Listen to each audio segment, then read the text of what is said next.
à toutes et tous, je me présente, je suis Pauline Barre et j'assure la fonction de référente régionale pour le service sanitaire en Normandie. Mon rôle est de coordonner l'ensemble du dispositif à l'échelle régionale en veillant à assurer une bonne communication, une organisation fluide et une articulation entre tous les acteurs impliqués. Plus concrètement, je m'occupe de la gestion des inscriptions des lieux d'accueil, de la répartition des étudiantes et des étudiants sur les différents lieux de stage, ainsi que l'ensemble de la communication. Un mot rapide sur les inscriptions et la répartition des étudiantes et des étudiants.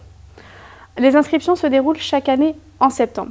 Une fois celles-ci clôturées, je vérifie qu'elles correspondent bien aux critères attendus. Ces critères-là, vous allez pouvoir les retrouver sur le guide de présentation accessible sur le site internet dédié au service sanitaire.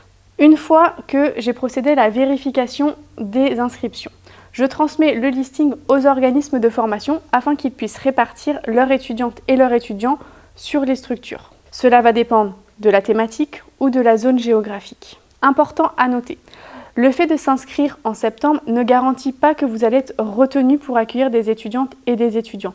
Généralement, on a beaucoup plus de demandes que de besoins en termes d'étudiants à placer sur les structures. Et nous veillons autant que possible à l'interprofessionnalité sur l'ensemble des structures d'accueil, c'est-à-dire que nous allons garantir au minimum 2 filières par site. Maintenant, sur le plan de la communication, je m'assure à ce que vous receviez l'ensemble des informations nécessaires tout au long du dispositif. Généralement, la communication, elle va se dérouler en 4 temps. En fin juin, début juillet, je dirais, je vous envoie un premier mail en vous indiquant les nouvelles périodes de stage pour l'année à venir. Concernant l'éducation nationale, généralement, vous allez recevoir un courrier de la rectrice soit par voie postale, soit par voie électronique en vous indiquant les liens d'inscription pour chaque département ainsi que les périodes de stage.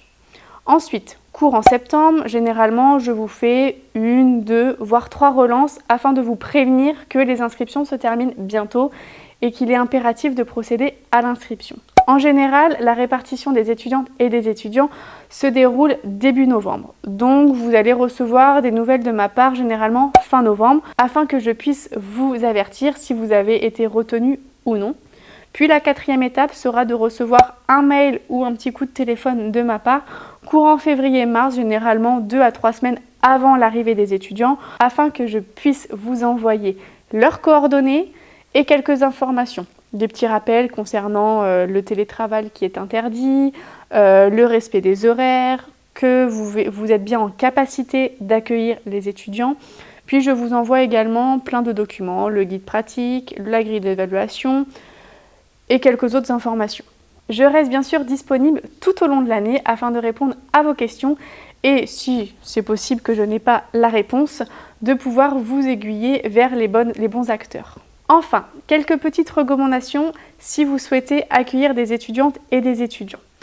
Prenez le temps de construire votre projet, il faut qu'il soit solide, cohérent et concret. Vérifiez que vous êtes en mesure d'accompagner les étudiants pendant toute la durée du stage, c'est-à-dire du premier jour où ils arrivent au dernier jour.